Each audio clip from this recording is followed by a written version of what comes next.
Midwest box truck.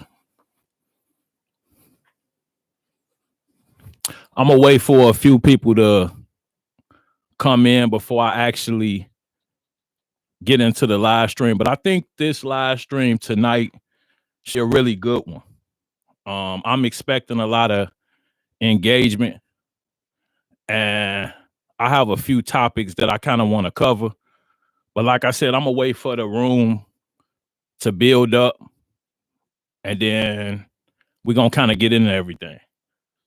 So if you in the chat right now, let me know where you checking in from. Let me know where y'all checking in from.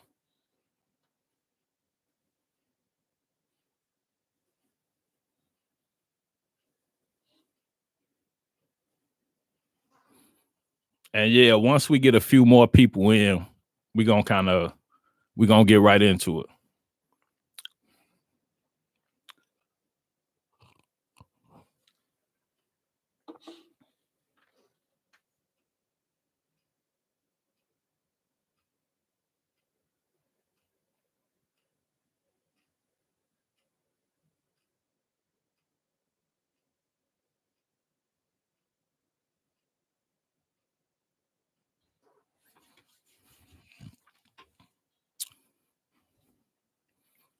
Yeah, and I ain't gonna wait too long. I ain't gonna hold y'all up. This shouldn't be a really long and outdrawn live stream. Pretty much a few of the topics, and okay, we got Joseph Lorenzo out of Chicago. What's happening, Joseph? And can you hear me pretty clear right now? Is my sound good?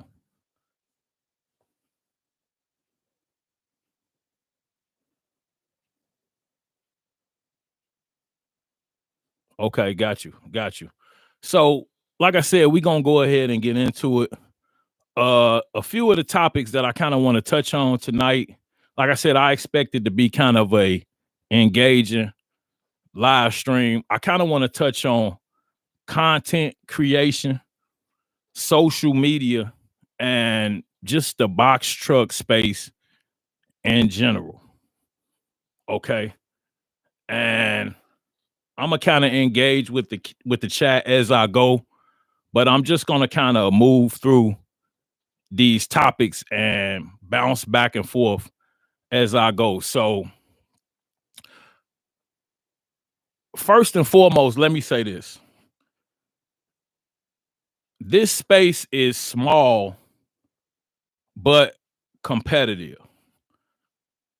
Okay, and whether individuals will tell you so or not, everybody in the space is competing for something, whether it be likes, comments, views, subscribers, monetary gain, notoriety, etc. But like I said, whether these individuals will tell you so or not, everybody in the space is competing for 1, 2, 3, or all of the things that I just named. So let's just get that out of the way first and foremost. I did a live stream a couple days ago, and it was just a general conversation that I was having with one of my homeboys. It was actually a phone conversation. And I literally did that live stream as an experiment. I wanted to see, because I'm kind of new to the live stream scene. You guys know I don't do a bunch of these. So I wanted to see what a live stream of that length would do for my analytics here on YouTube. It was literally an experiment. So I did the stream, posted it, and just sat and watched the analytics. And let me tell you this, like I said, we just had a general conversation, some pertaining to the space, some things not. And I just kind of let the conversation go where it went, just to kind of see. I looked at the analytics and they went up in every single category. Not only did they go up in every single category, but my watch hours skyrocketed. So here I am. I take time and make these different videos to be educational and help individuals avoid some of the mistakes that I've made in the past. And some videos do well, some go unnoticed. I feel like some of my best videos never really gain any traction. I got a video where I'm giving out all of the specifications for purchasing a box truck. That video, I believe, has been out for 6 months maybe, and it probably hasn't got 300 views. But I do a live stream, like I said, just having a general conversation about a whole lot of nothing, and all of my analytic categories go up. Like I said, my watch hours, they skyrocketed. I wish I could actually show you guys right now what I'm talking about, but it's just the stats for YouTube videos. And like I said, it was just an experiment. So that kind of leads me to this question. You know, as far as the subscribers in the space.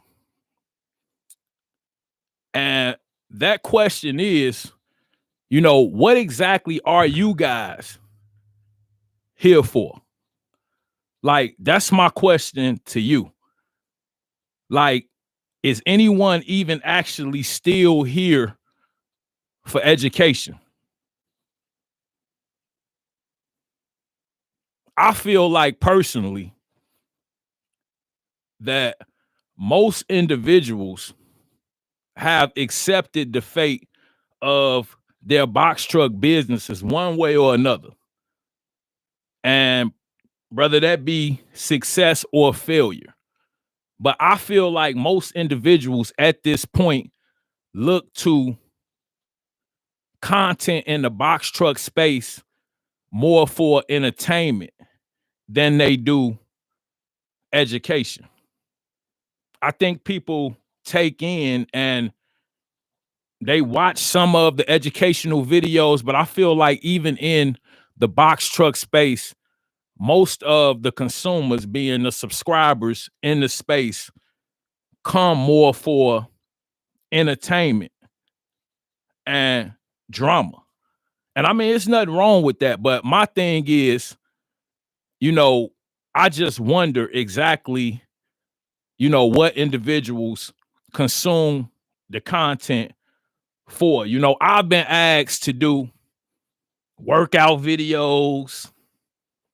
I've been asked to rhyme and rap. Like, and I'm just being 100% honest, not even, you know, being comical. I've been asked to do a bunch of different things in the space. And I'm like, I'm not a fitness influencer.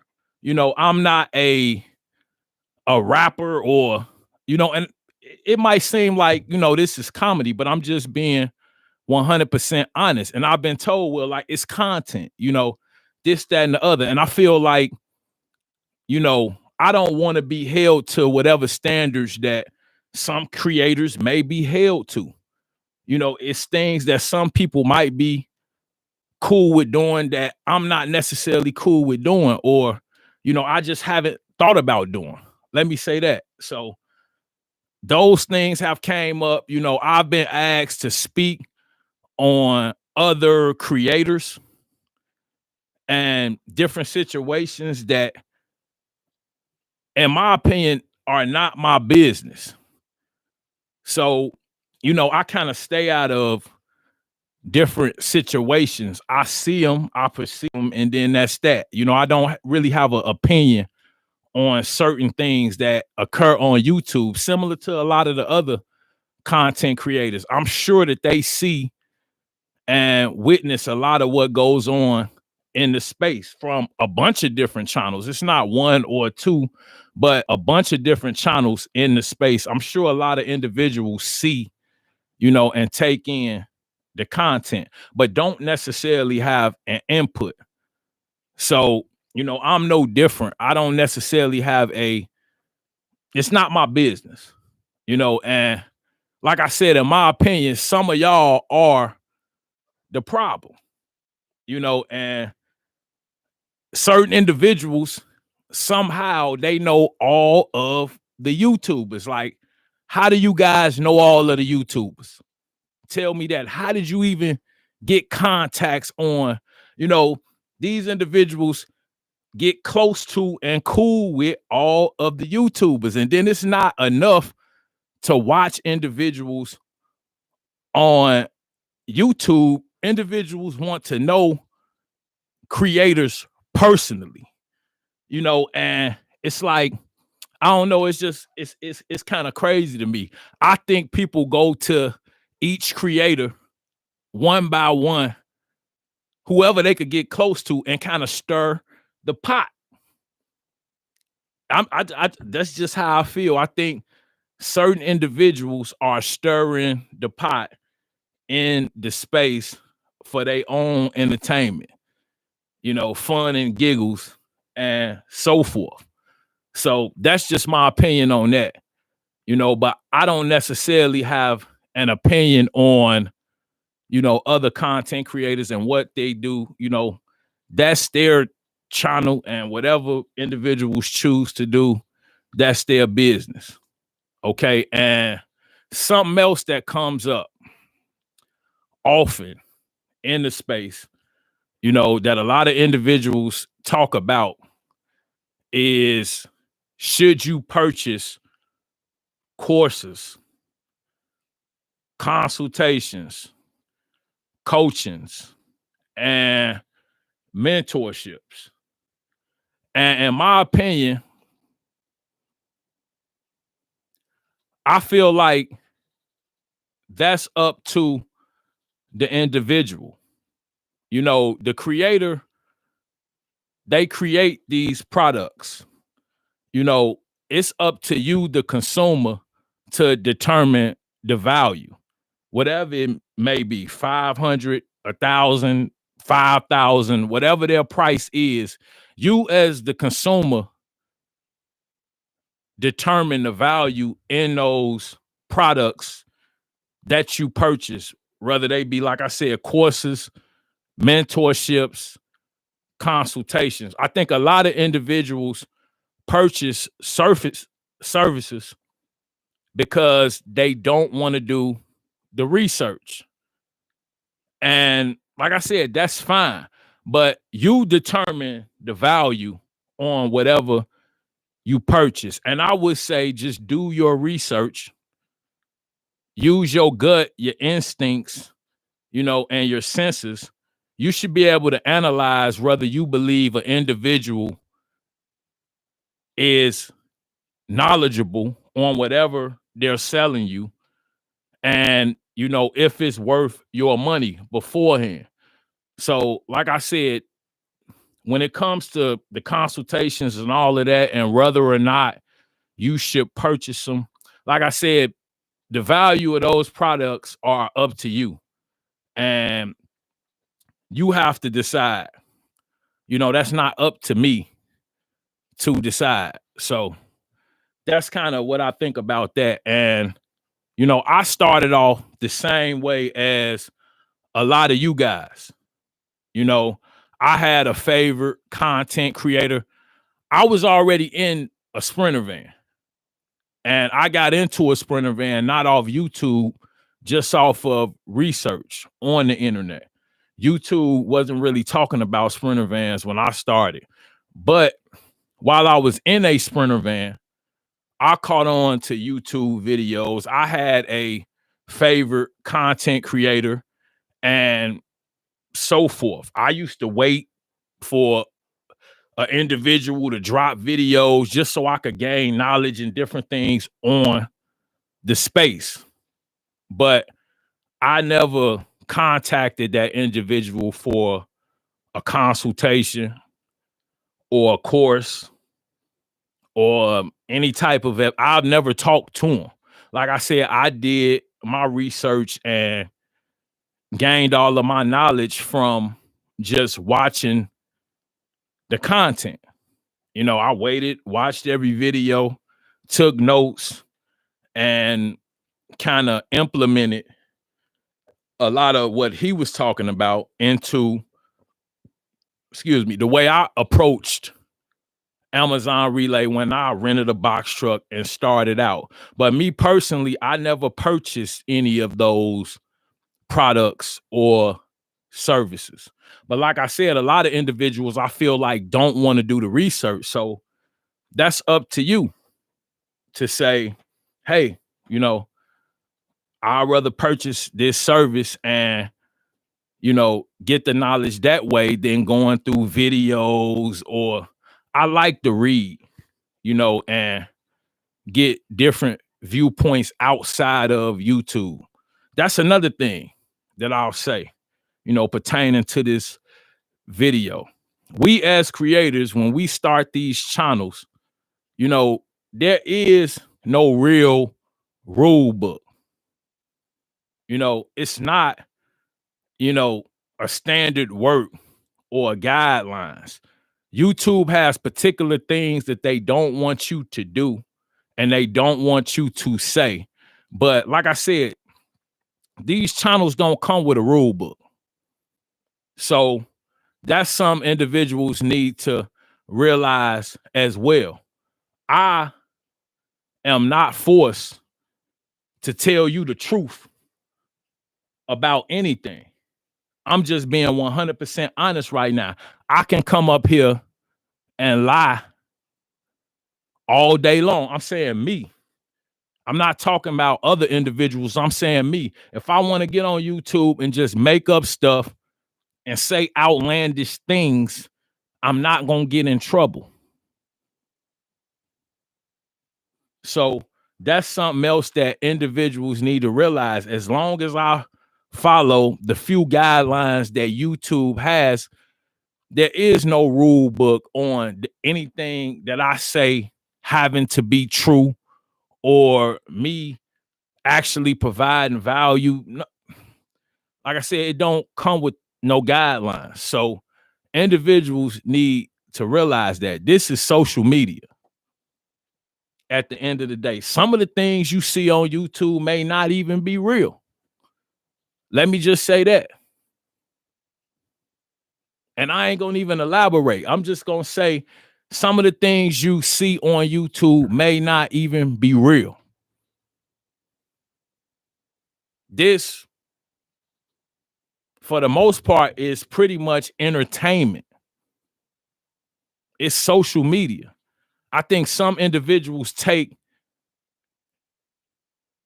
this, you know, YouTube space too serious.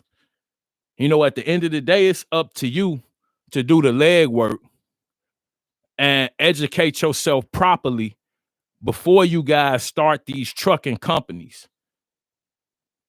And I wouldn't base everything I do, everything I implement, and every move I make off of any particular content creator. Everybody's story is particular to them. Everybody has a lane or a genre or something that they come from. You know, nobody's did everything. So that's why I say I would use YouTube as a tool. I definitely would utilize it, but I also would do research in other areas to make sure I fully educate myself, you know, so I'm not just going off of information from one source. Just put it like that.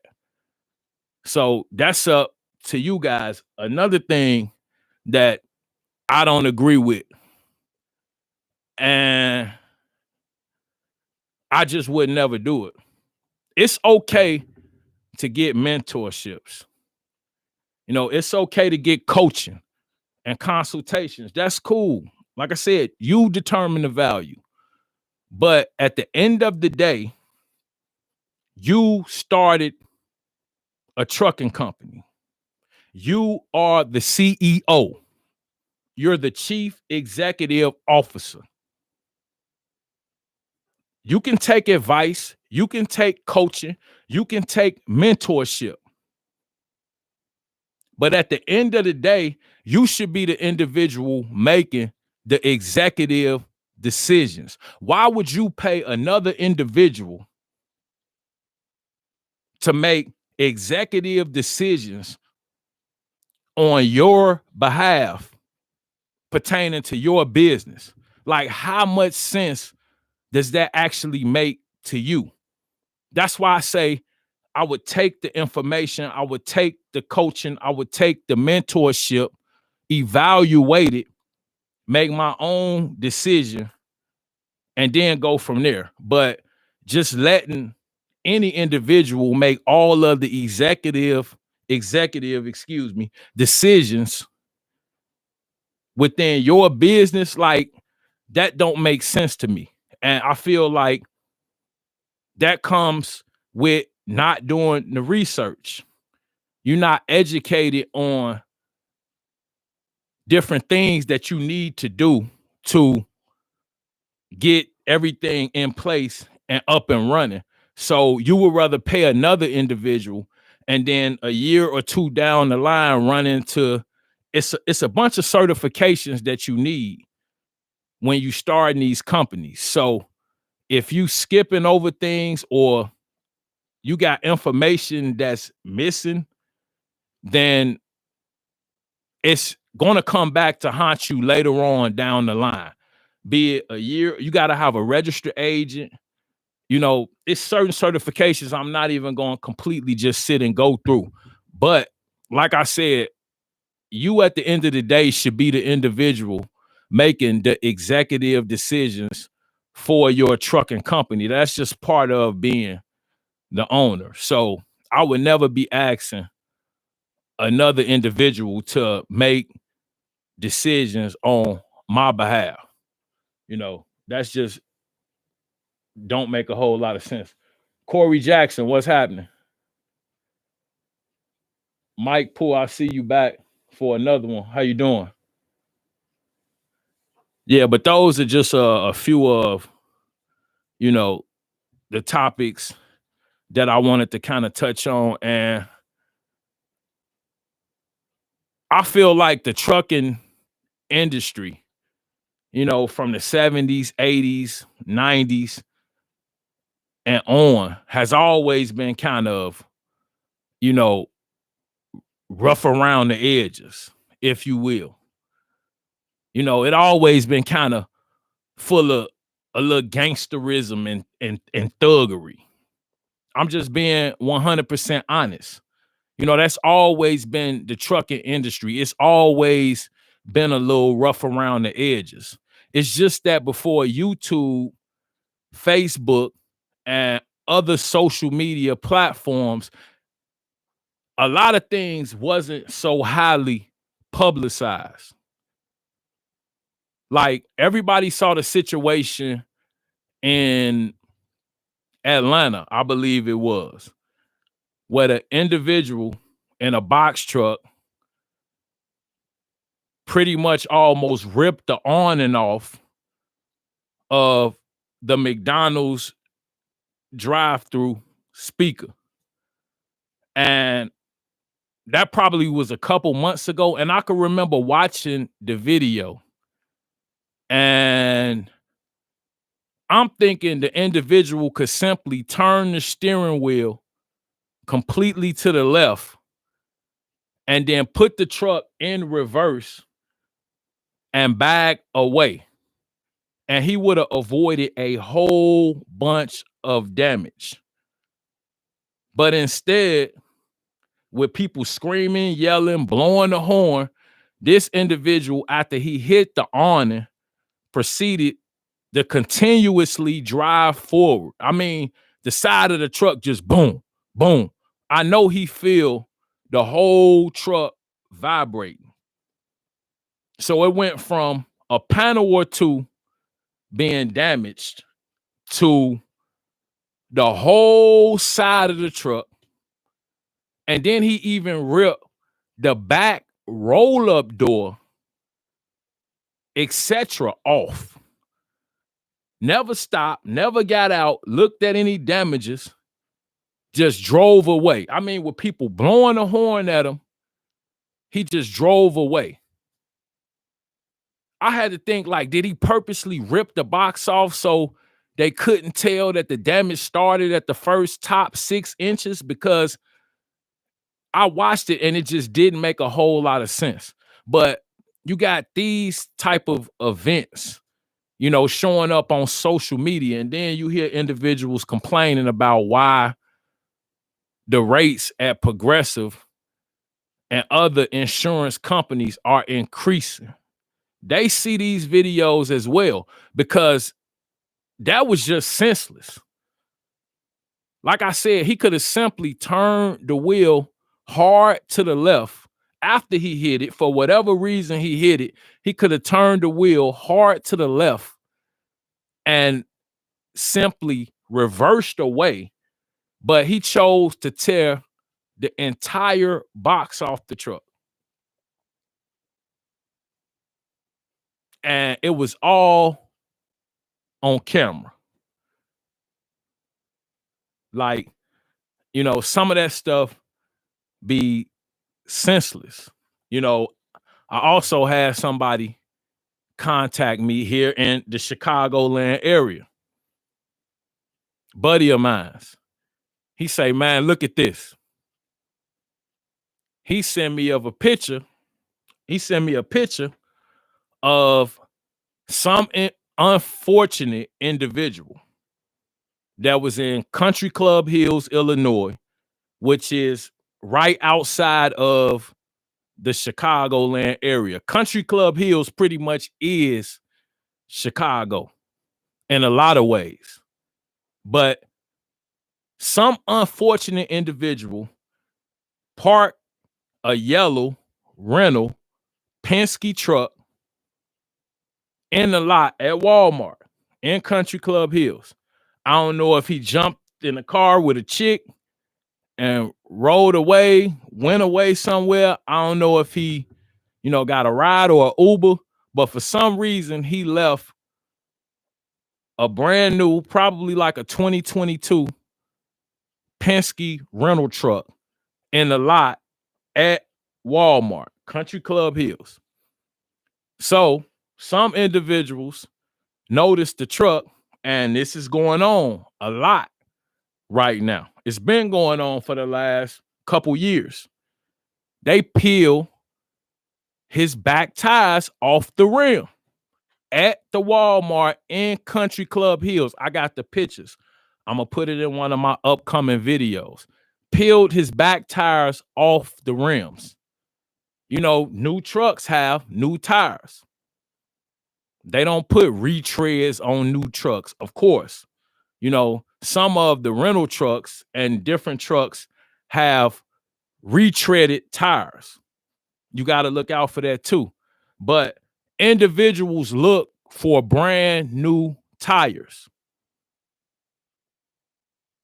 You know, a person that's not that experienced gonna at least get you for your 2 outers. You know, if they savvy, they might get you for all 4. So I got a picture of the individual's truck sitting at Walmart, back tires gone. Like, this the type of stuff that's going on right now. Like, I see it on a day-to-day, and you would think some of this stuff be made up, but this space right now, on and off social media, like I said, it's crazy. So this dude come back to his truck wherever he was at, and he got to call Penske and let them know, hey, the back tire is gone. I wish I could put a picture up right now just to show you guys. The picture is crazy. But the individual who, and this is why I'm saying it goes on all the time. The individual who sent me the picture, he bought new tires initially when he purchased his truck, and they got him for his back tires as well in another spot. Like, I won't make none of this up. So that's something you got to think about too when you just parking your truck in any area, and leaving, going wherever.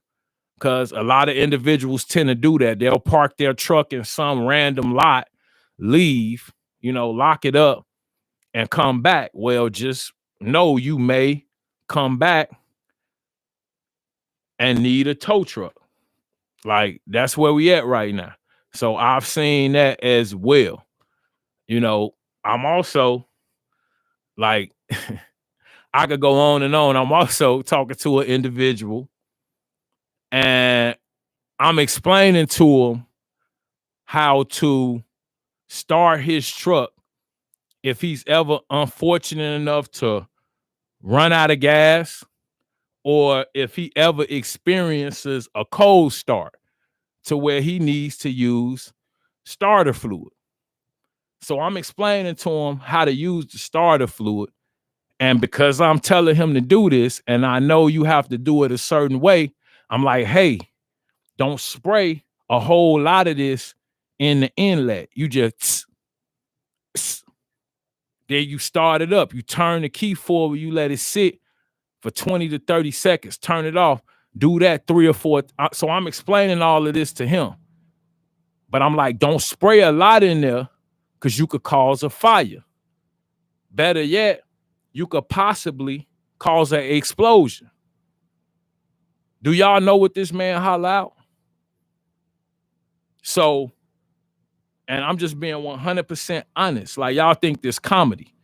He say, so technically, that's a way that I could blow the truck up.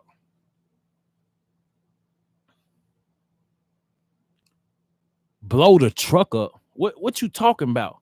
No, I'm just saying, so if I spray a whole lot in there, technically the truck will catch on fire. And bro, stop. And that's another thing. Like, individuals I know where y'all getting this shit from. Like, let me say that. The setting the shit on fire, and driving it off the side of the road. I know where y'all getting that shit from. And let me say this, that is insurance fraud. Okay, let me say that first and foremost. You're going to jail.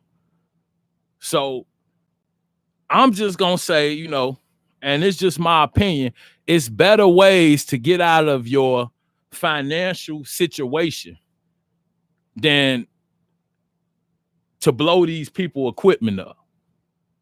And I know it sounds funny, but I literally had this conversation, and I'm like, what you talking about? So if I just, and let me say this from, the individuals who have kind of it's all, I feel, in comedy. I'm gonna speak for the individual.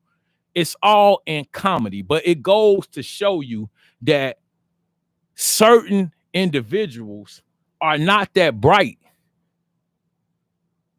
Like, these individuals hang on creators every single word. So they like, man, I could just, in a tight spot, drive the truck off the side of the road, get out of this loan, go back and get bro, it's better. Sell the truck, man. I'm going to tell you, sell the truck. Don't blow these people truck up. Don't drive it off the side of the road. Don't set the shit on fire. That's comedy. People be joking, and y'all start taking this shit as bright ideas and go to, thinking about doing things that, in my opinion, I wouldn't even consider. Like, I'm not even putting myself in that type of situation. So like I say, you may think that individuals are smarter than, they look, but I'm just telling you, I've, experienced this. Individuals hang on content creators every single word, even if it be jokingly. Like at no time do I think a content creator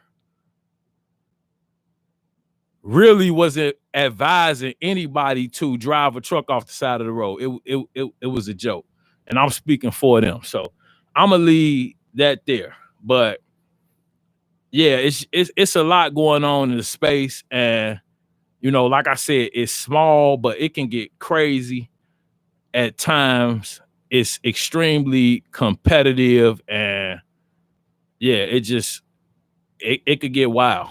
But these are actually things that I've talked to individuals about, and it's just kind of crazy.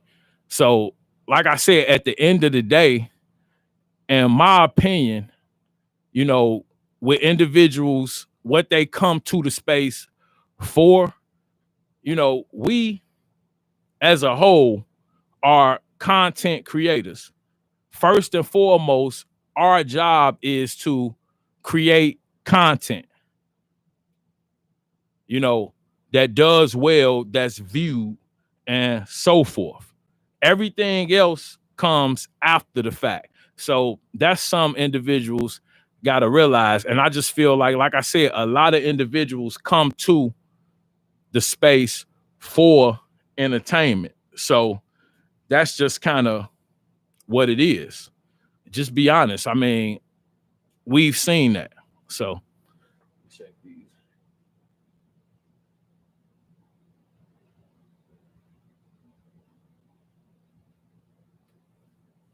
Manny the driver. I'm trying, man. I'm new to all of this, but I'm getting in my rhythm. I've done a few live streams, and I'm kind of, getting better at it as I go. I've even, like, if you guys see sometimes a live stream pop up and you click on it and it's private and it says test, that's me. Like, it's different things that I'm testing out as far as equipment. And yeah, just practicing anything I do, like, I try to get better at it. This stuff is like a challenge to me. So, I'm just trying something out. And yeah, I feel like each one I've done, I think I've done like 3 or 4. Each live stream I've done has been a learning experience. Each time I've changed something. And yeah, each one will get better and better. I did some stuff to my lighting, my sound, the camera, and so forth. And yeah, they're going to get better and better as I go. And it's just something new that I'm learning. I'm not like a tech guy. So all of this be a challenge to me, but I'm learning it. I'm getting through it. I switched up my whole setup within the last week. So yeah, I appreciate the compliment. I'm glad you think that I'm doing a decent job. But yeah, I'm just kind of trying to flow through it because I realize I can't depend on the chat to keep the live stream going. Like, I have to initiate and make the live stream flow. And then I go into the comments and kind of interact with you guys. And then I can go, back into the topic at hand. So I'm learning. But yeah, I definitely appreciate the comment, man. Thanks.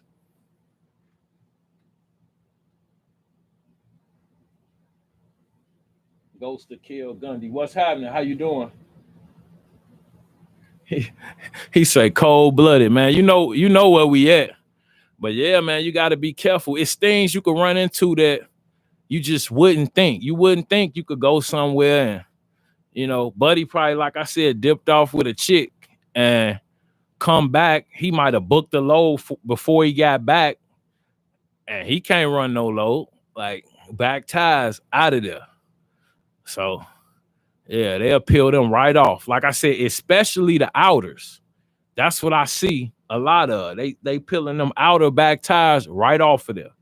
So if I was you guys, I would just, a lot of individuals try to dodge it, try to park at the truck stops and do different. I've done it.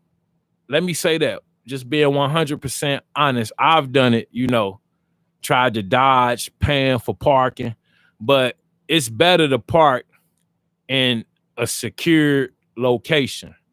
You know, it's a lot of things on the outside of your truck, whether you know it or not, that can be stolen, you know, and yeah, it's best to just pay for parking, pay that little 175 to 200 a month. And yeah, have secure parking with cameras. You got to show an ID to get in and out. It's worth it. You know, I was paying for secure parking a year ago, and then I kind of got away from it just because most of the time my car, if you really grinding how you supposed to be, your car is gonna be sitting in the secured spot, and you're gonna be in the truck. But you know, it's good to have that space, and that's why I kind of let it go for a while, because I'm like, yeah, my car just sitting there. So now I'm actually going back to secure parking because yeah, it's definitely a lot going on out here right now. So that's definitely something to think about. Yeah, you may want to, I know individuals that put a chain around the door, and like I said, if they want it bad enough, they'll get that chain off. They'll cut that right off.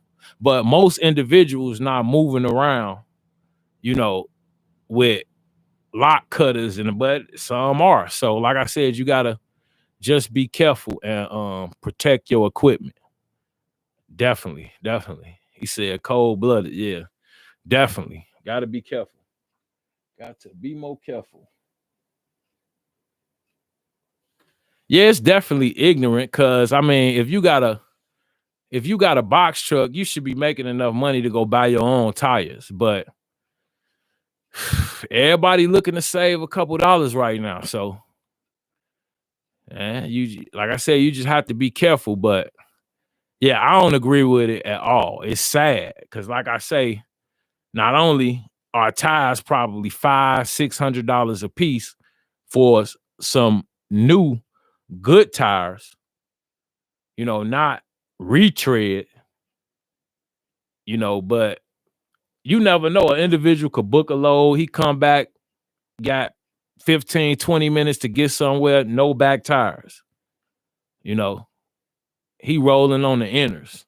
I don't know. I don't know how far you gonna make it on the inner tires. You might be able to pull it, but I don't know.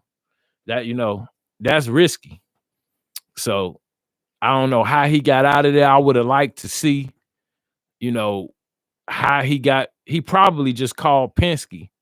And knowing Penske, I done heard horror stories about Penske rental. So 9 times out of 10, they probably slapped him with like a $1,500 bill and kicked him out because yeah, I had a guy that was driving for me. He had a brand new Penske truck. He got the truck with like 400 miles on it. And yeah, he was driving for me, got the truck from Penske, and the first day caught a flat. And I don't know if it was him or if they set him up. He swore they set him up. He swore the tire was bad when he took the truck, but the truck was brand new. This was in 2022, and the truck was a 2022. Like I said, it had 300-400 miles. So I don't know what happened, but by the time he got home, he had a flat. And he swore that they set him up, and he refused to pay. He like, man, I'm not paying them. You know, they gave me the truck like that. So he was an older guy. He voiced his opinion and left it at that. Crazy story, matter of fact. So he done had the truck now a month and a half. He been rolling the Penske truck, and he ain't been paying attention to his account. He don't realize Penske ain't been taking his weekly, you know, amount for his truck out. He say one day he just look at the account and he realized that Penske ain't been taking the $750 a week. So he called them, and pretty much they tell him, oh, we reported our truck stolen. They said, yeah, you got a stolen truck. He say, what, a stolen truck? I ain't stole no truck. What you talking about? They say, yeah, we ain't took payment from you in, 6 weeks. You didn't have our truck. You just rolling it. He ain't looked out. See, this another lesson. People don't pay attention to their financial, he ain't even know that it was extra, or he's spending the rental money not knowing it. So yeah, they told him, you stole our truck. You need to bring it back.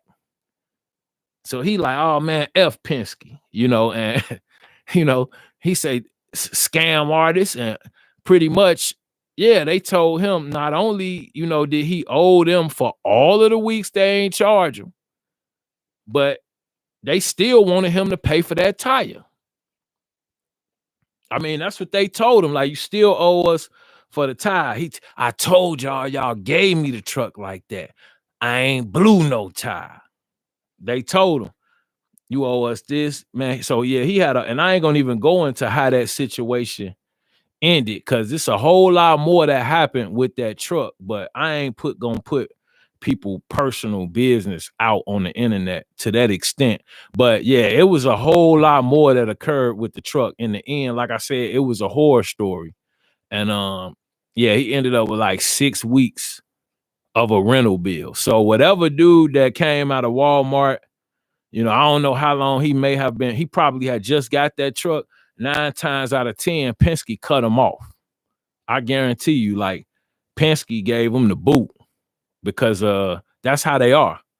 Like, they ain't real understanding when it comes to, as far as from what I've heard from other individuals. I don't know. I've never rented from Penske. Let me say that. I rented from Enterprise. So I had a good experience with Enterprise. Like, if I called my Enterprise rep and told her that my back tires was gone, like, she'd just probably be like, oh my God, like, no way, like, oh, we gonna get you another truck, and they'll figure it out. But they wouldn't give me the boot. Penske probably gonna give you the boot, because they just are gonna say you're at fault, which, if the truck in your possession, then it's gonna kind of be on you. But yeah, it's crazy, man.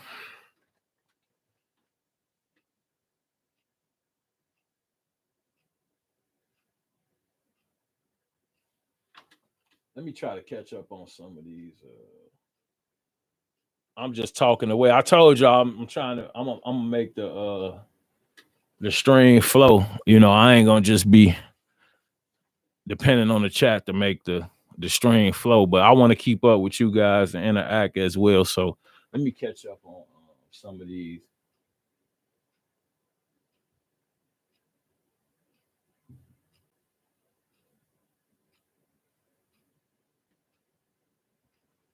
Is poster truck the only way to fly in a slow season?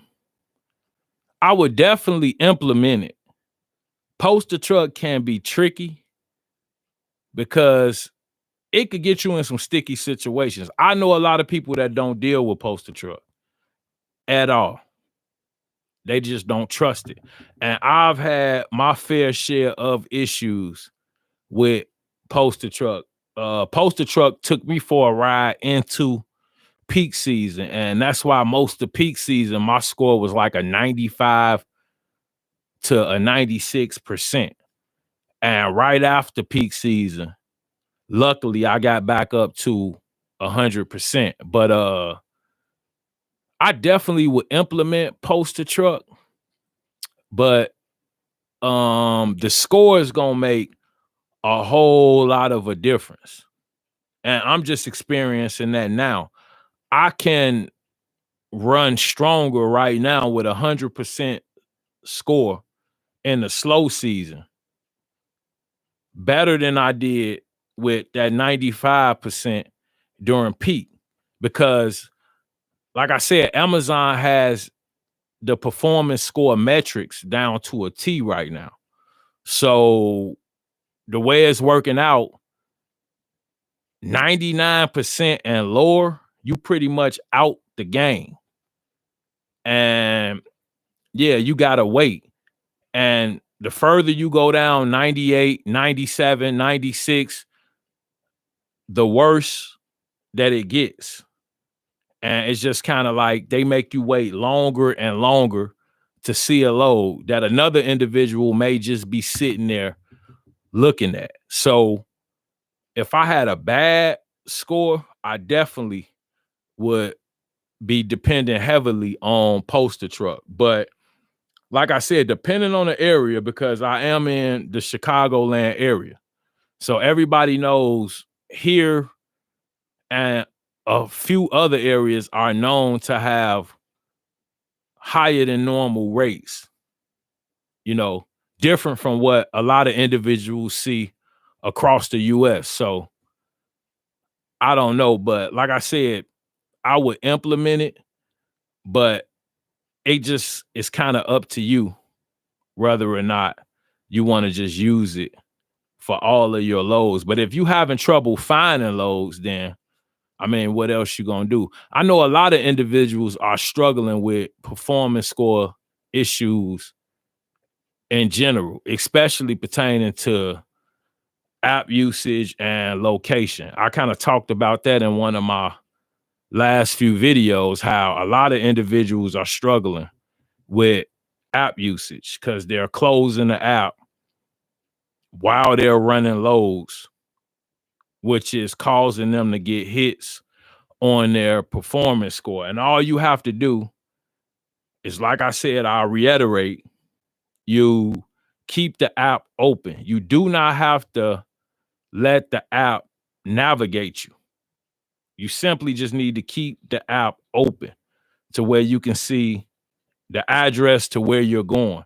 And you should be able to avoid having location / app usage issues. Because if you close that app completely out after you finish that trip, Amazon is going to hit your performance score. And it's usually catching a lot of individuals like out of the blue. And pretty much, the next week they look up and they've been on time. That's not an issue. They haven't rejected anything, but when they close that app out, they got hit on their app usage. And everybody knows Amazon's performance score metrics is just crazy. So the way they average everything up is off your lowest performance score metric, whatever that number is. So if your lowest number is a 72, then that's your score. It don't matter if the other three are 99. Your score is a 72. How they average that up, I have no idea. Who came up with that? It beats me, but that's just kind of how Amazon has everything set up right now. So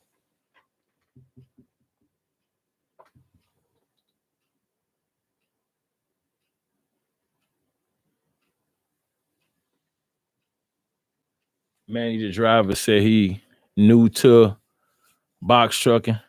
Yeah, I definitely appreciate that. And that's kind of why I make the videos. Kind of the feedback I get is a lot of individuals like to see the day-to-day actions of, individuals in the truck.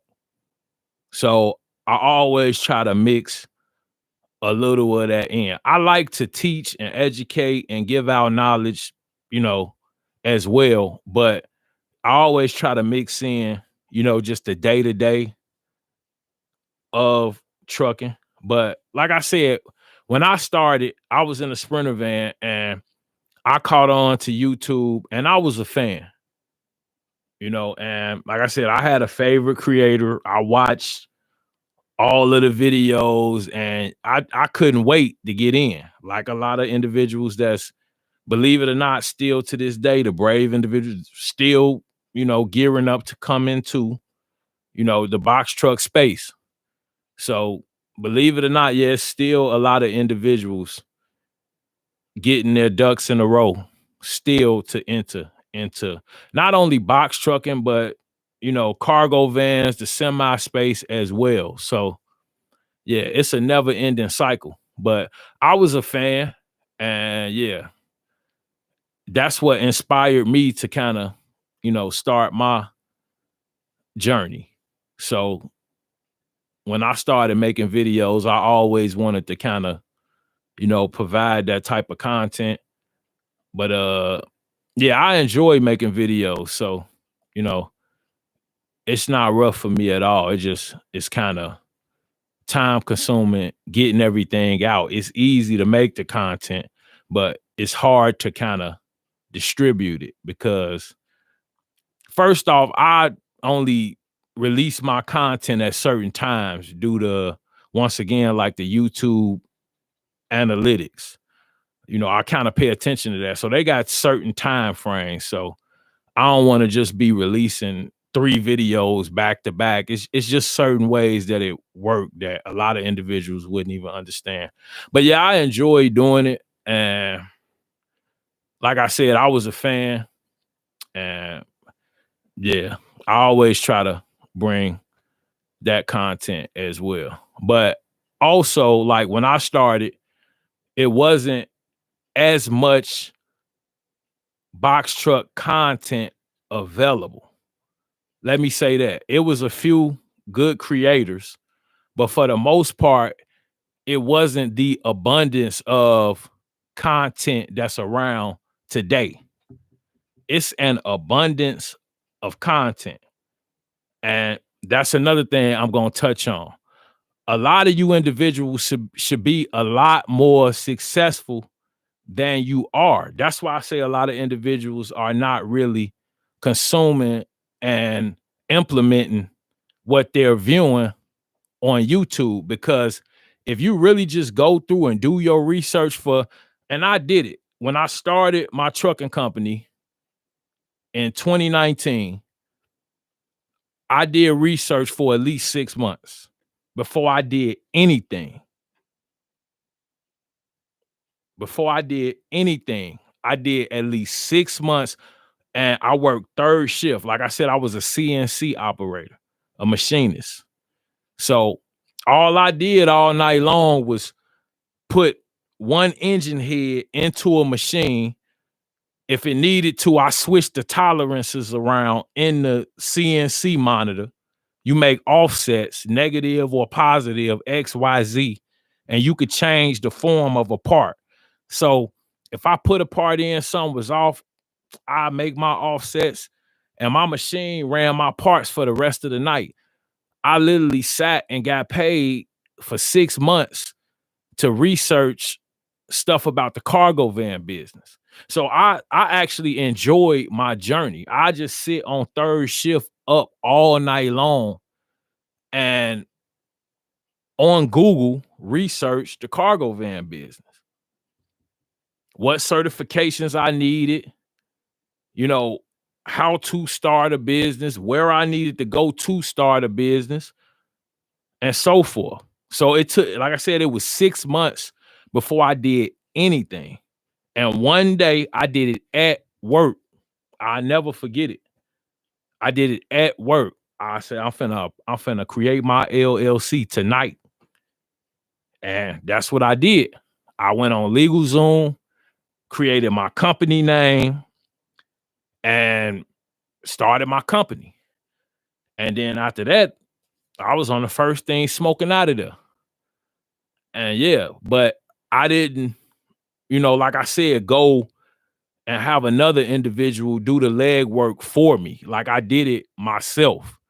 And I enjoyed it. I don't think a lot of individuals enjoy the research. Like that's part of it. The research is part of it. That's going to make you knowledgeable so people can't just tell you anything and, take your money for stuff that you don't even really need.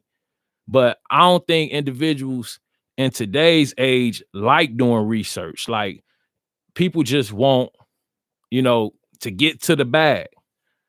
And it's stuff that comes before that. It's a process, to get into the bag. You don't just pay somebody to get to the bag. So, I think that's a lot of what's going on right now. But yeah, I enjoyed the research and just putting in the legwork and figuring different things out. And that's how I was able to help other individuals. when I came in, because a lot of creators, came in new and, eventually turned into mentors and coaches. I'm talking about in 21, 22 when I started. A lot of people don't know that. I think, and I don't think I ever spoke on this, I think me, Box Truck Couple, and Big Vic already had a channel, but I think we all started making box truck content damn near within the the same 60-day period. I know me and Box Truck Couple started like within 30 days of each other. And, around that time too, I was seeing, Big Vic videos pop up. But like I said, it wasn't then as many content creators as it is now. But and a lot of people came and went. So it may not seem like a bunch, but a lot of people have come and gone. They not here anymore. So yeah, the space has evolved over, I would say, the last couple years, but it's definitely different now. I'll say that. It's definitely different now.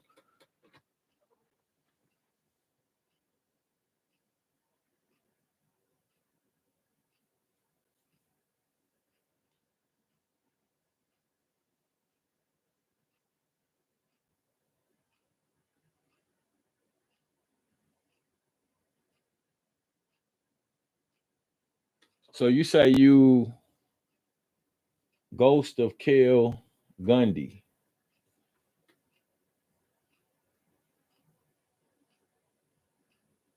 You say you waiting to start Amazon Relay. Is that what you saying?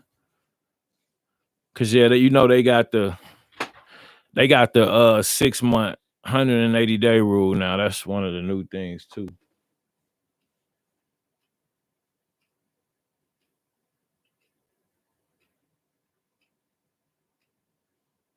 Oh, so your authority pretty new. I see.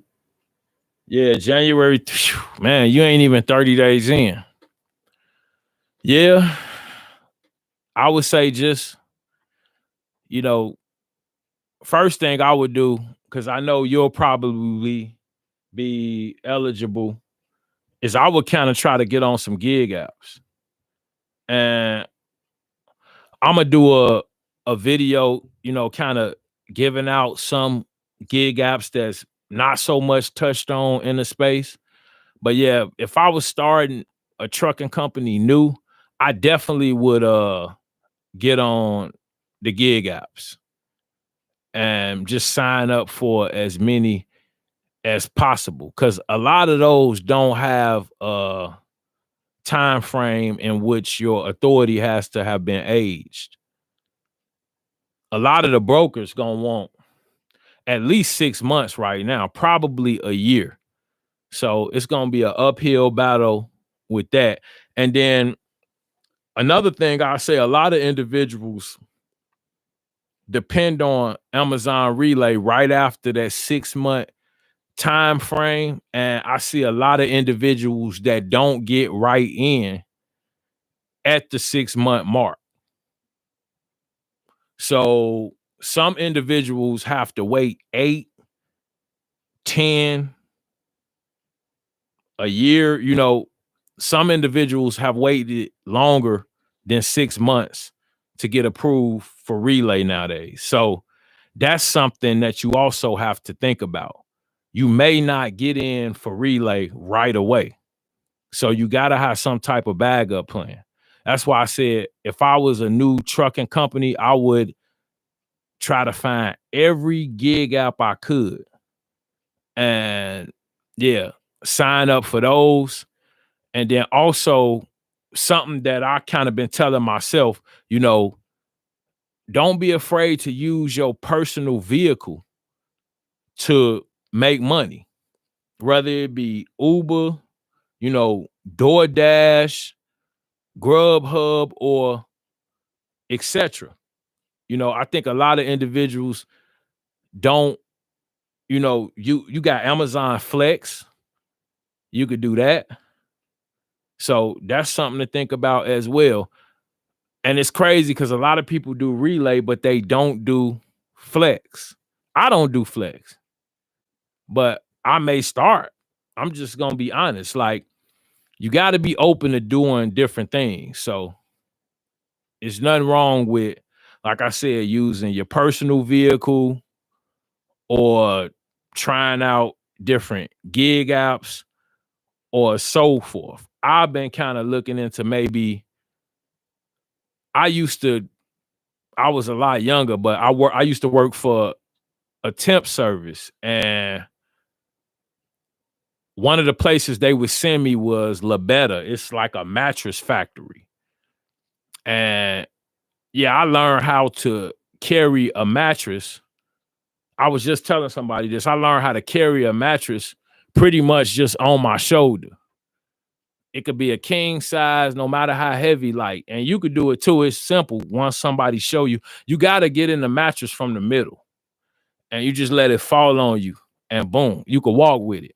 But, I was thinking like, I may check into some of these, mattress companies. That's easy.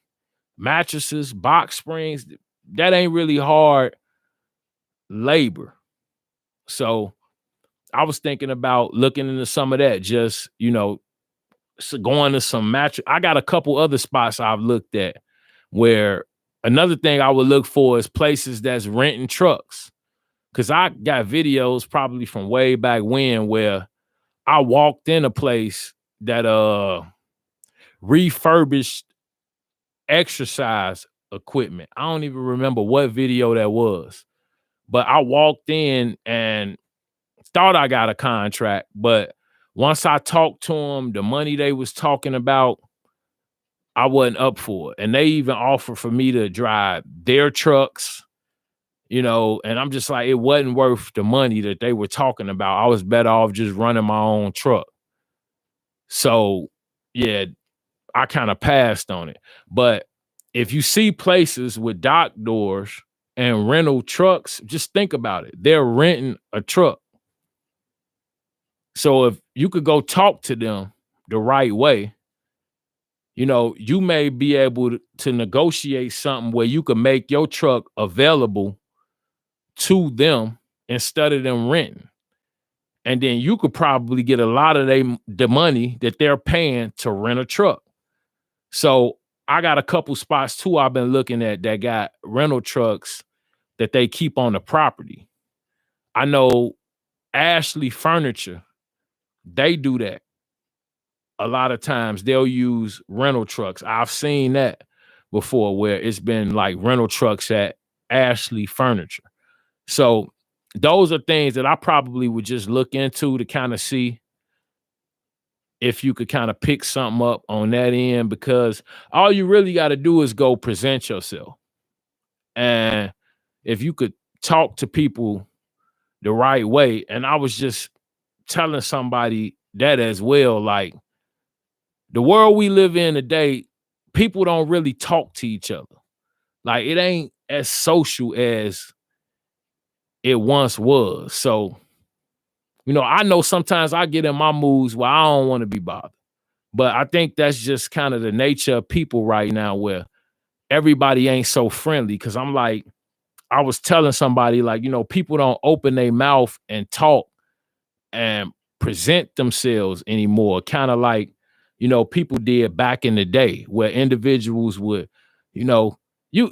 old school dudes, you couldn't get them a box truck and they wasn't gonna make no money. Like, let's just keep it real. A lot of the old school dudes, my uncles and dudes like that, man, no matter what they was doing, they'll be clean, wherever, hopping out they box truck, offering services. I don't care if they trying to holler at a female. They trying to holler at her and give her a business card like, hey, somebody need to move. I got this truck. I'm a businessman. You know what I'm saying? And I'm just being real. Like, I feel like we're a little too reserved. Like, you already done spent all this money on all this equipment and starting this business and so forth. And now you just sitting on your hands and don't even know how to go present yourself to get no money. Like you got everything set up to make it, but you're not utilizing it, to get into a different spot. So I think that's a lot of it too. And the rebuttal I got on that was, well, the world different right now. Like people not friendly. That's why I was told, like, you better off doing it subtly than just walking up and outright. But I don't agree with that. Like if you not up to no, negativity or on no under, why I have to be afraid to go speak to somebody and say, hey, I got a business, you know, I can move or whatever. I offer these services.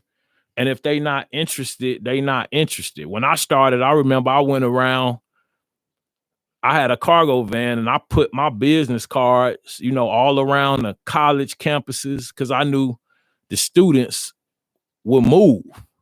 So I was just trying to find a way to make money on the side. So I put my card on individuals' windshields, between the windshield wiper and the windshield. And I got a few calls where people almost kind of wanted to curse me out just about leaving my card on their vehicle.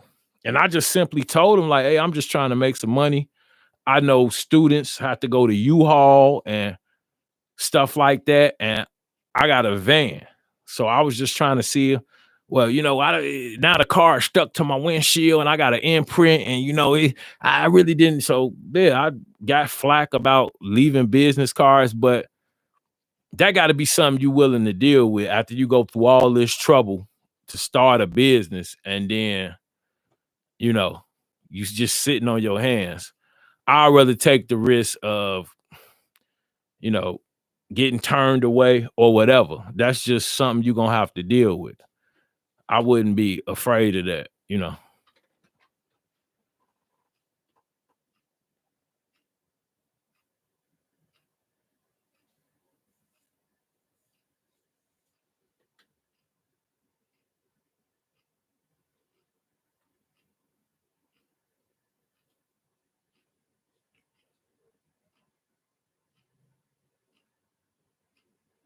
Angie B said, what's the record on the wall?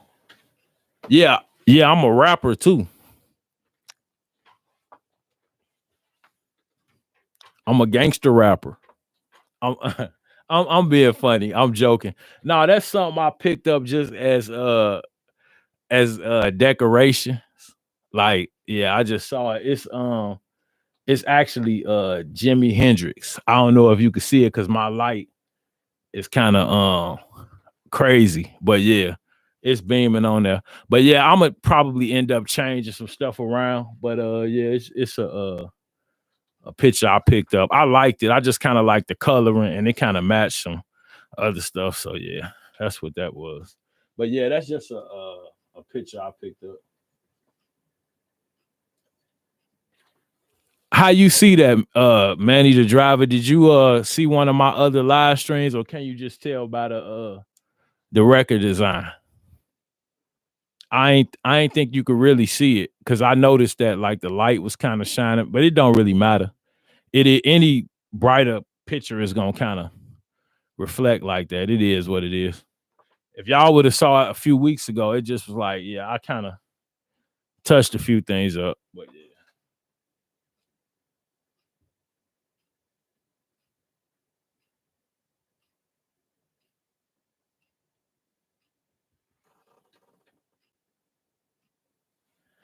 Hold on, Chicago's very own. So what happened with that? How many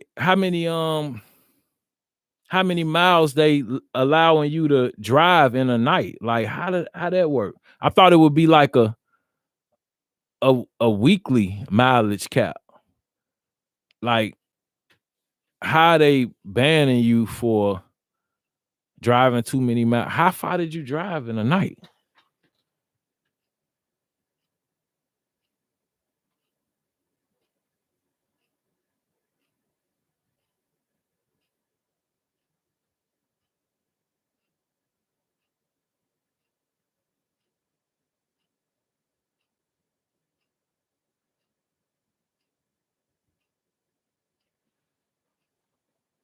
Ghost of Kill Gundy. The low board you said for Tulsa, Oklahoma. That's something else that I'm gonna start doing on some of my upcoming live streams. I'm gonna kind of look at the low board and different areas, kind of by request, just to kind of like I said, create engagement. And I don't mind doing it. I could look up some.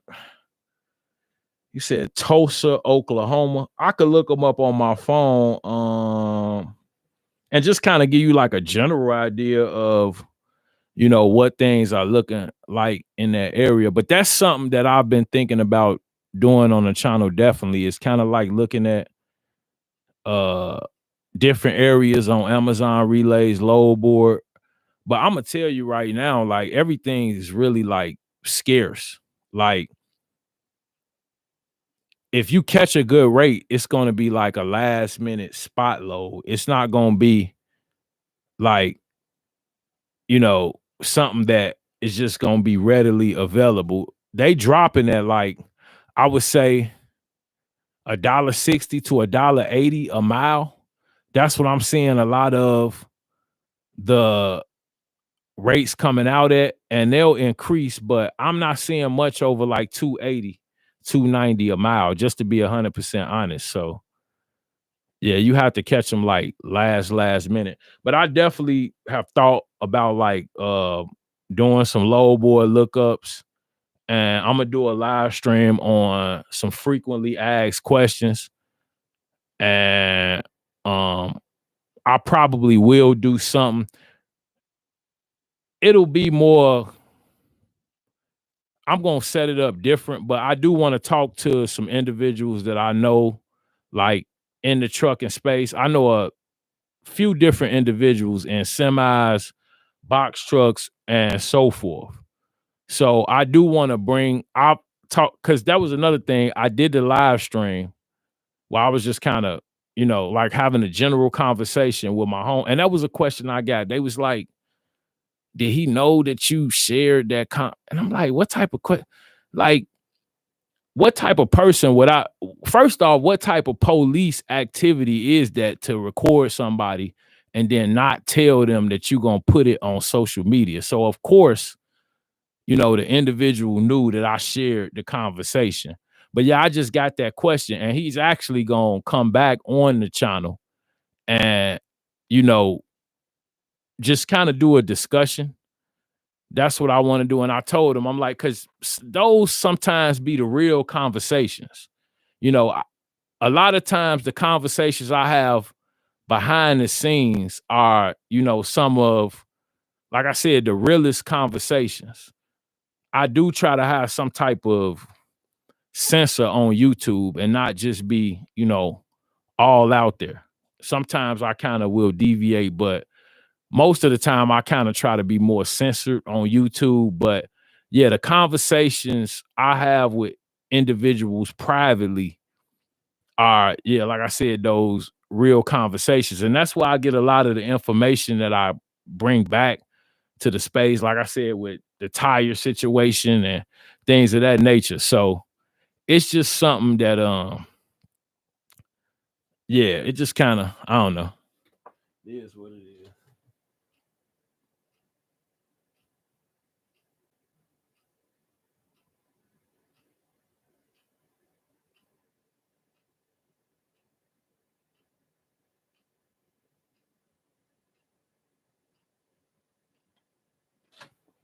Ghost Kill Gundy. The race not too bad where in the Midwest.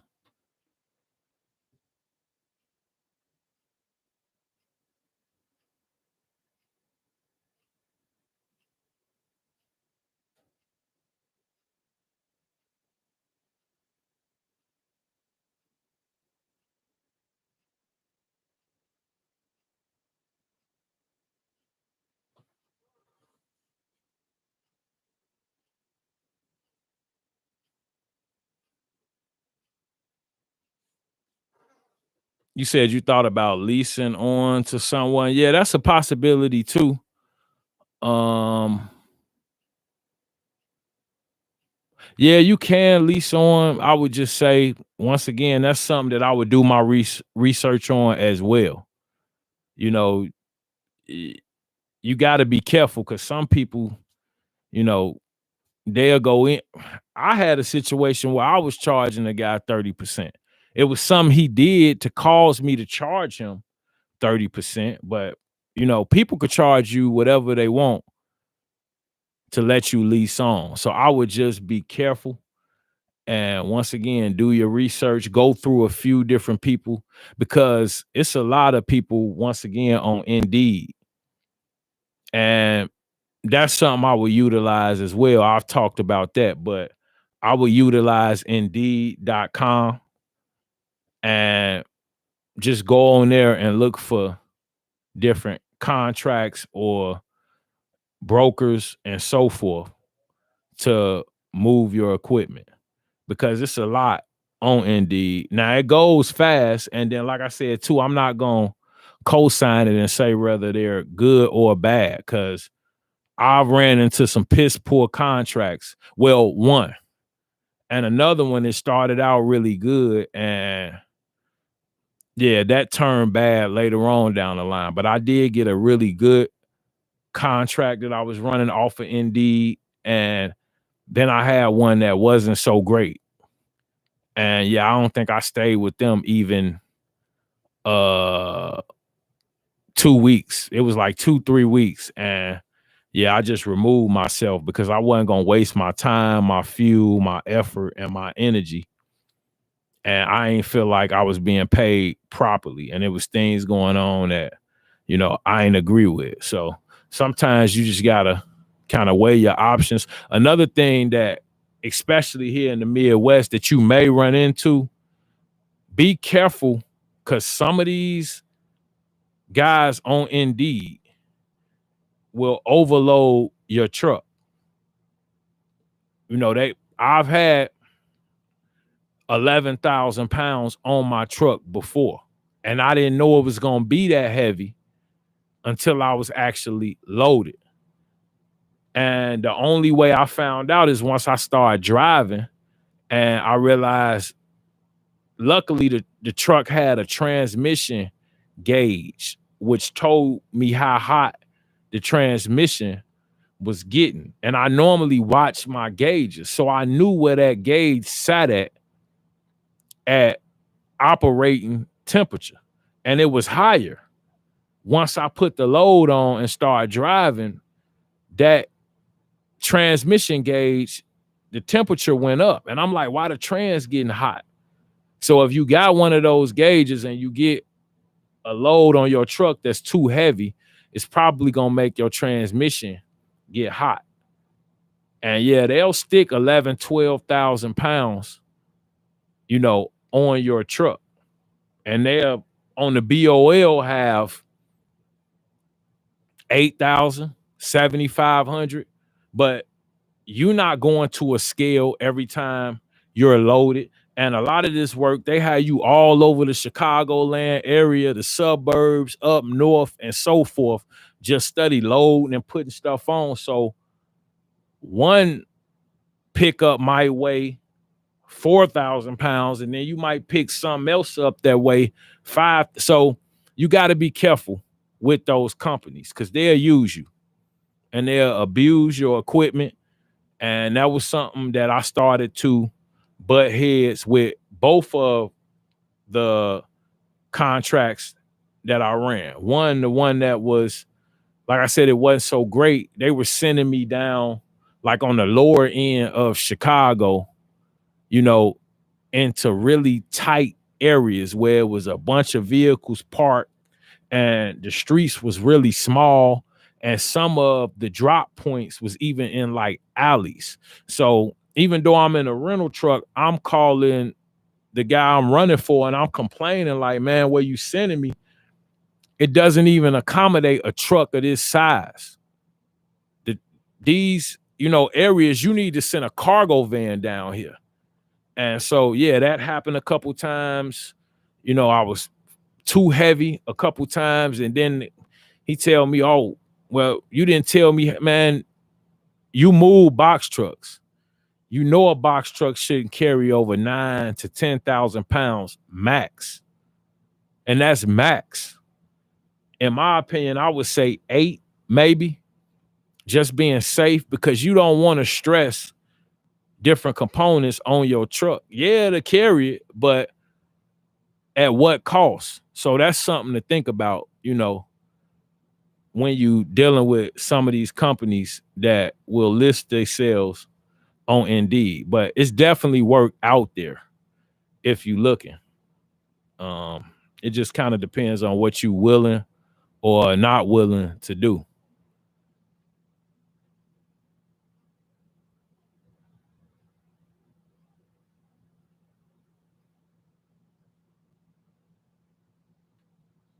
Grace Logistics, what's happening?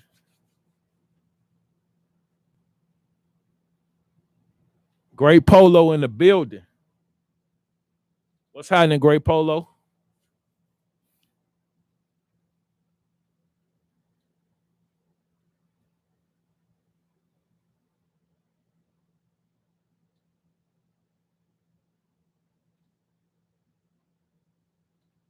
Man, Great Polo, I'm trying, man. Give me a break.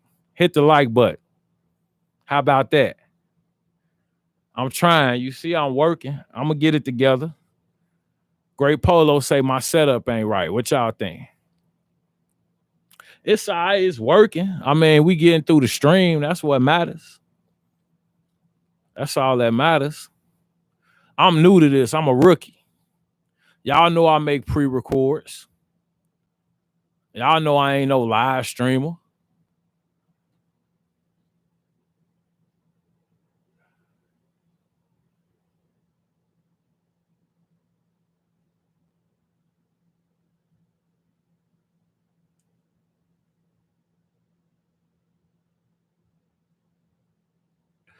Oh, Chicago's very own. You was tripping.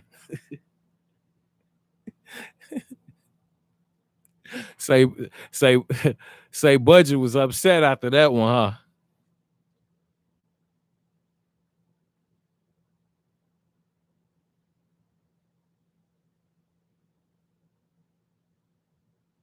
But I don't get it. If your miles was unlimited, then why they ban you?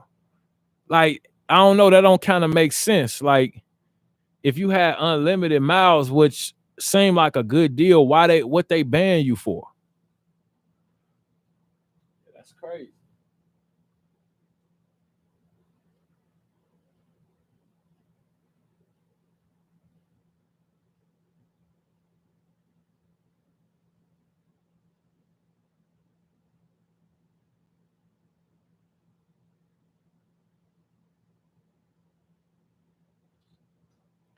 FTS LLC, what's happening? Good to see you. Appreciate you.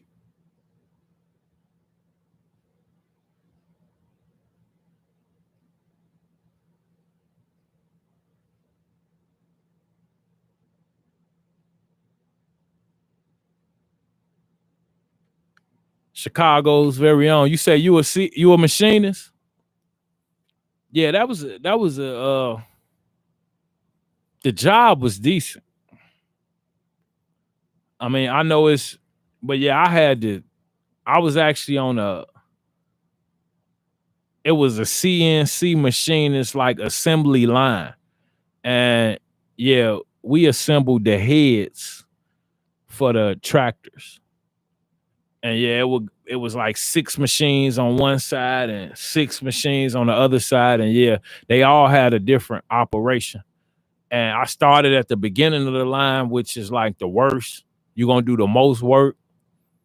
And as I stayed, I was there like 8 years. And yeah, as I stayed and people left, I would get offered to move down the line to, yeah, eventually I was on the end where I was just putting one part in, and I had a 22-minute cycle.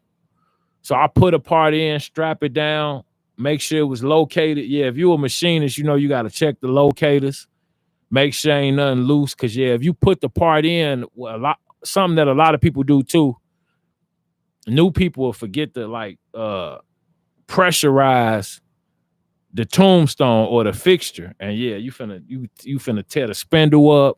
Yeah, it's gonna be a. I've seen that the whole building one time started shaking because somebody forgot to pressurize a part in the fixture, and it was loose. So yeah, when that spindle hit it to cut it, it tore the spindle up. The machine, it was like they said $29,000 in damage that the guy had did to that machine. So yeah, they definitely wasn't happy.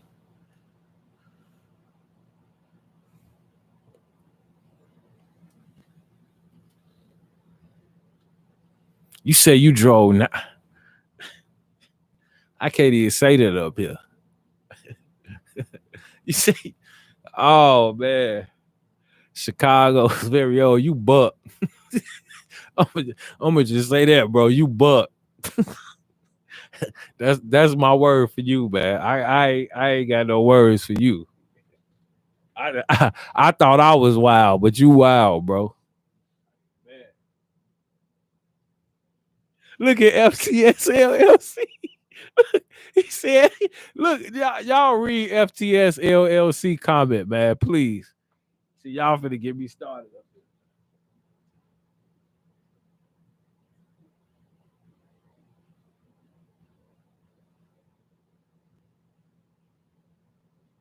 See, hey, Chicago's very own. See, I ain't want to say it, but you said it yourself, man. That's like highly illegal, man. Like 900, like oh no, yeah, that's unheard of. Even because I touched on this too, like in a video I got coming up, but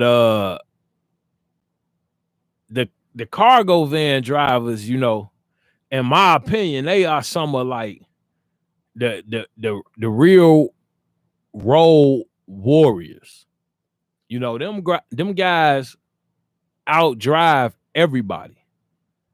And yeah, I don't even know a cargo van driver that's doing them type of miles in a night, man. That's crazy. Yeah, that's definitely crazy.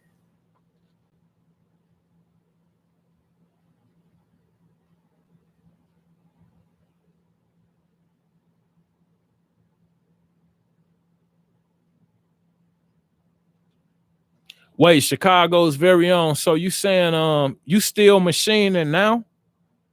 Is that what you saying? You still a machinist now?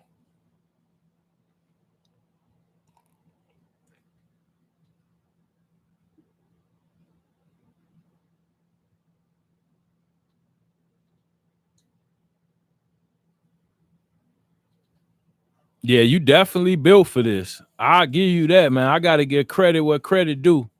You definitely built for this. If you did nine, yeah. Like I said, I ain't gonna even keep saying that, but you definitely built for this. So,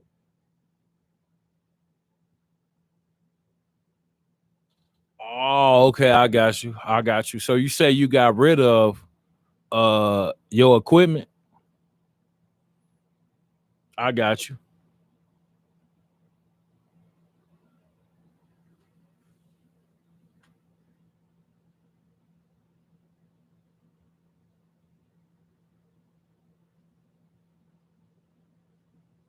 Yeah, sometimes you gotta do what you gotta do, man.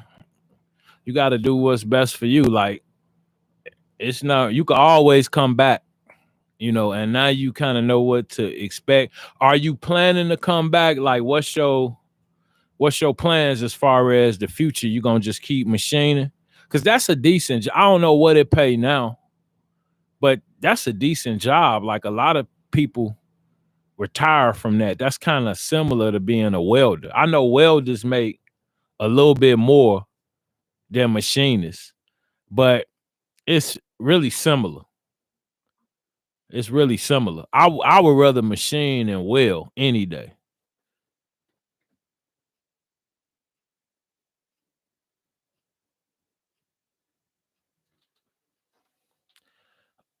Actually, I was just thinking about that. Right now I just got my box truck, but within the next 6 months, And I was gonna bring that up in the video, but that's the beauty of live streams. I'm a buy like a cargo van because I'm kind of gonna take some of the advice I was giving you guys.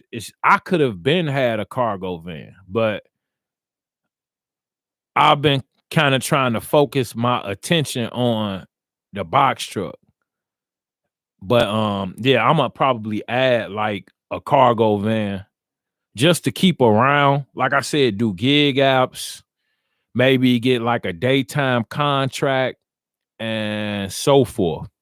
But it was a time when I had 4 cargo vans. Well, 3 cargo vans and a Sprinter, which is a bigger cargo van. But yeah, at least probably in the next 3 months, I'm gonna get another one. And I'm just gonna pay cash for it.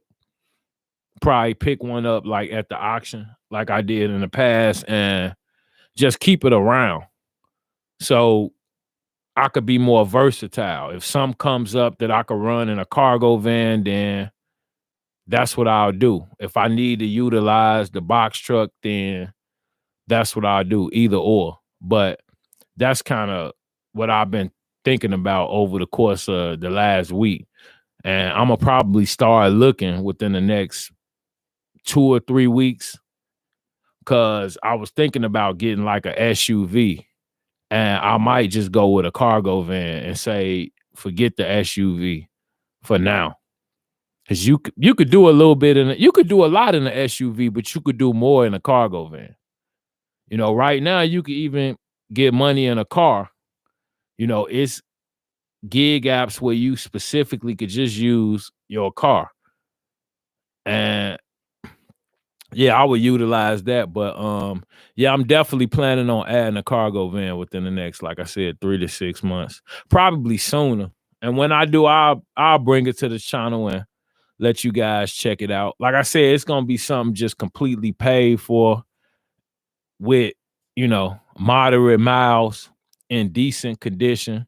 Just making sure like it's no holes and some of that stuff rust out around them wheel wells. I've seen that. I had a van where it kind of rusted out right on the edge of the wheel wells in the back. So as long as it's solid, I'm probably gonna add one in just to be a little more versatile. Cause the box truck on some occasions is like too much for some of the stuff that pops up. It only requires a cargo van. So you don't even need a box truck for a lot of the loads that I'm seeing. You know, the most you need is like a Sprinter. And everybody knows like the Sprinter vans right now are expensive. Even when I had one, when I bought my Sprinter van, I kept it for I think like 2 years. When I sold it, the value on the Sprinter vans at that time, which was like 2 years ago, had already went up. And they're still going up. Cause I sold it back to the guy I bought it from. And he was happy to get it back because yeah, he was about to sell it for more than probably what he sold it to me for. That's kind of how it was working. Once I sold him the van back, you know, he pretty much beat me, you know, getting the van for what he bought it from me for.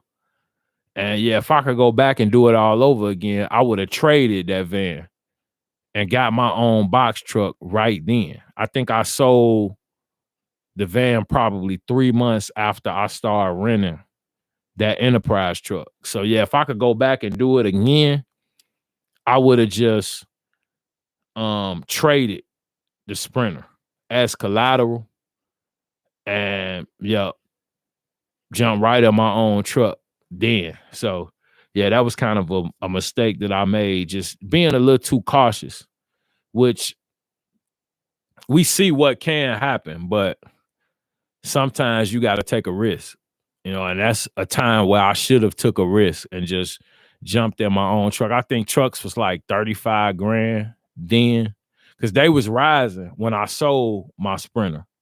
But yeah, I should have bought a truck back then.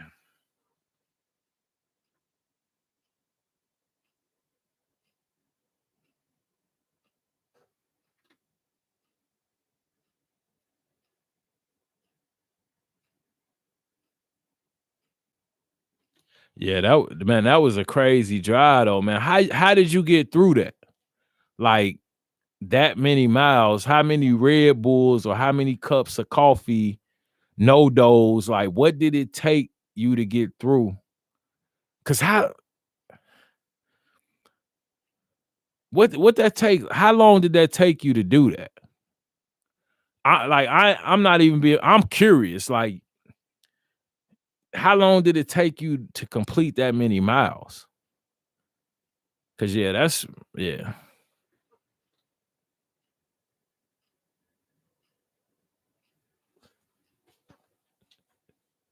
He's, he said he still drive. Hey, Chicago's very old. You tell the truth. You what you owe, Mal? 850 now. Are you still driving for real? You don't you don't want to let us know?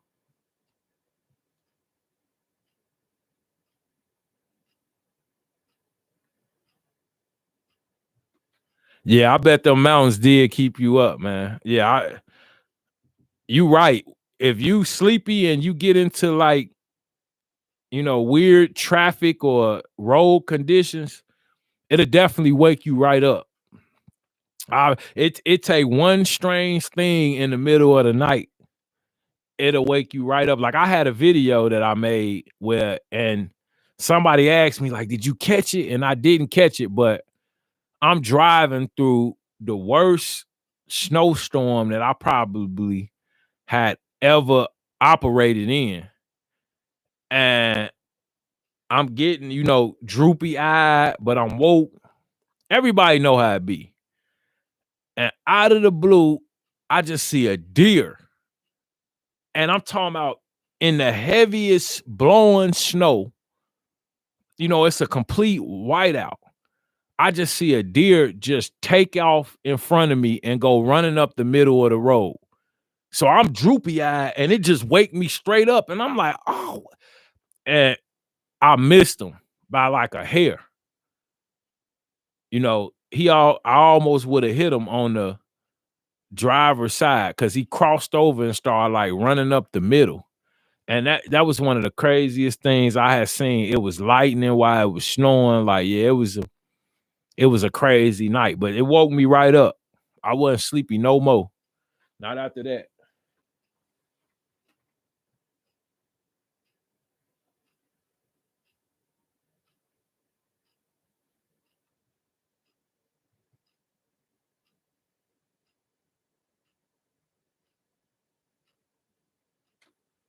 Mark to mentor in the building. What up, Mark? I gotta Mark, I need to holler at you, man. We'll talk, but yeah, I'm trying to get in on that little group you got going over there. I'm hearing good things about that group, Mark. How can I get in? Can I get a YouTuber's discount?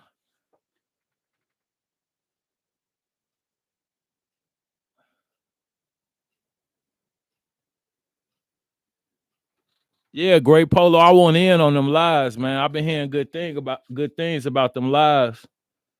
I hear they making money over there. See, that's another thing. See, he just gave me another topic: the YouTube gangs. See, I'm not gang. I ain't gang. See,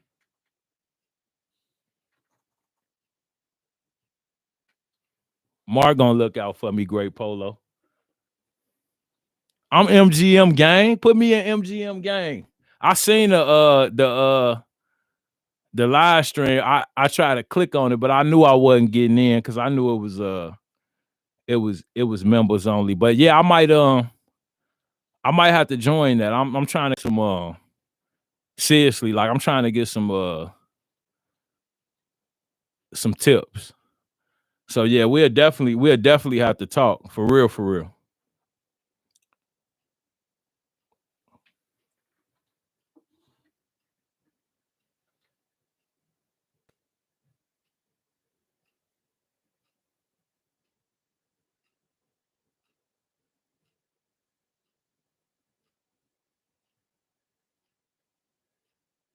Yeah, I've been hearing good things about the group. For real, for real. Like, I'm gonna have to check y'all out.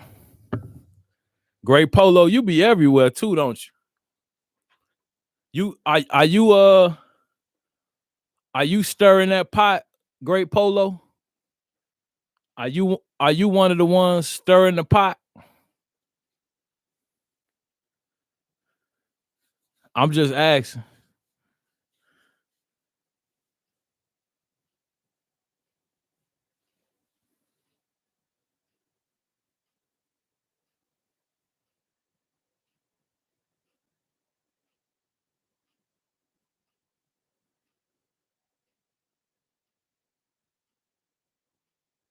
Nah, you quiet. Yep, yep. But yeah, that was just I don't know. I kind of got off topic, but it is what it is. I feel like this has been a decent live stream. We're a little over an hour and 45 minutes. If you in the stream and you haven't hit the like button, do me a favor and just hit the like button. That's gonna push the stream to other individuals who might be interested in some of these topics. But yeah, hit the like button for me if you ain't already. And you in the chat. Appreciate that. Appreciate that. Love, love.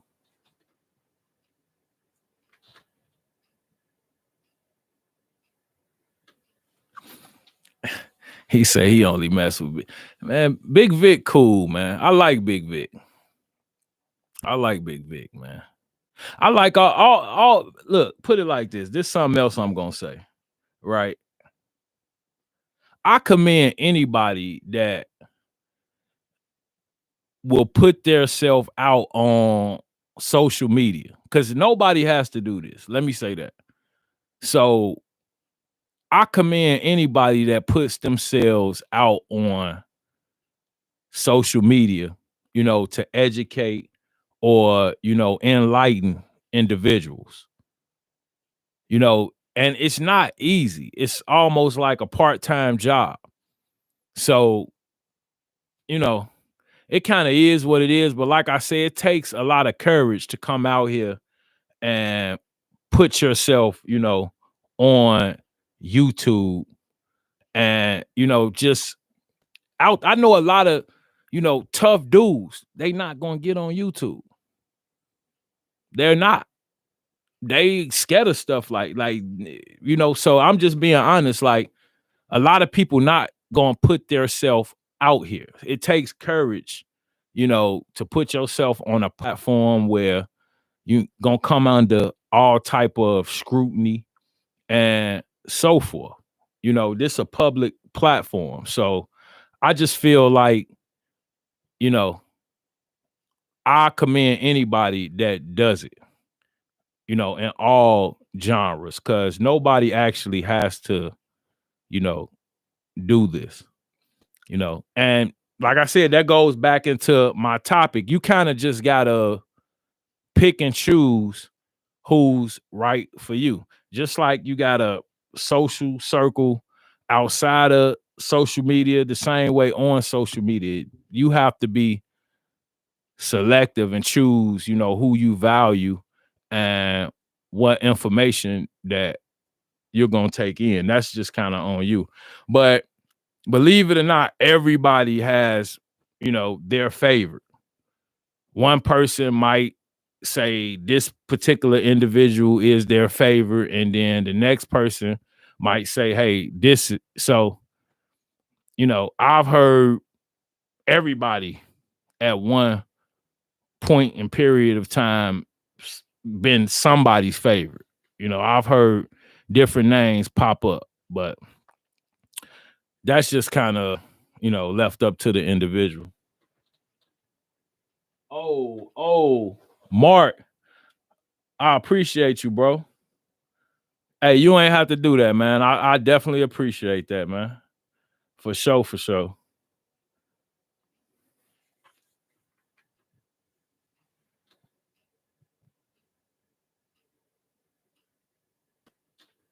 I know you just like messing with Big Vic. I was did I watched Big Vic live stream yesterday. I saw you in the chat. Like I said, I see you. I see you moving around in the space. You know, like I said, I just wonder was you stirring that pot, but you said you ain't stirring that pot, so I'm gonna take your word for it. Yeah. But yeah, man, I think it's been a good live stream. And yeah, like I said, hopefully over time these will get better and better, as I do more of them. I'm gonna try to do one a week. I'm gonna just see what the engagement is like from stream to stream. And I think this one was bigger than the other ones I've done. They're not huge, but it takes time to, you know, get these things into the algorithm. Like I said, I'm a pre-record guy, so I'm actually out of bounds right now. I'm just, you know, rolling with it. But like I said, I think it was a good live stream, and I plan to do more in the future. I want to do one on like frequently asked questions, and maybe do, like I said, some Amazon relay, load board lookups. And I'm also honestly gonna bring on some guys.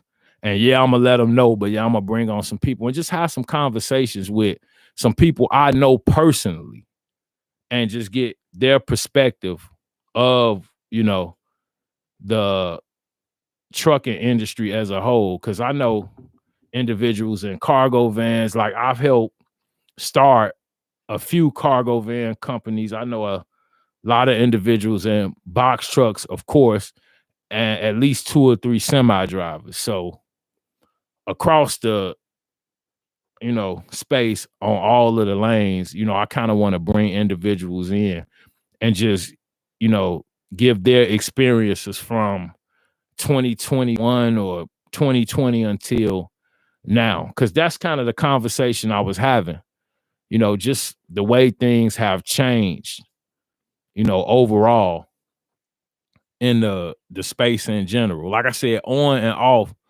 social media is just different now than it was in the past. So yeah, that's that. And yeah, I ain't gonna hold you guys up. I actually hung around a little longer than what I expected. I was expecting to be here about an hour and a half, but it's cool. Like I said, it does great for the analytics, and I'm gonna probably lead this up just so other individuals could watch it later on. It didn't get too crazy or nothing like that. So yeah, I'm gonna probably lead this up, and hopefully within the next week or so, I'm gonna pop back in and do do another one. And I'm always keep doing like my pre-records as well. So those will be around. I dropped a video today. I might drop one like tomorrow too. I know I'm rambling, but yeah, it's cool. So with that being said, yeah, unless you guys got something else for me, I'll wait a couple seconds just to kind of see if it's anything else from the chat. If not, then like I say, I'll see you guys live probably in a week or so.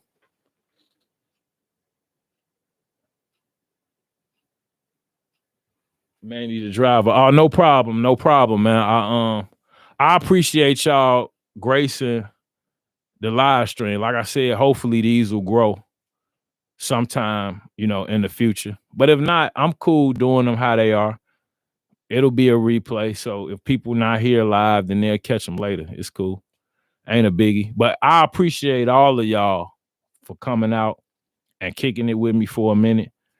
And yeah, I'm gonna let you guys get back to whatever it is that you were doing. And yeah, man, I just want y'all to have, a good night.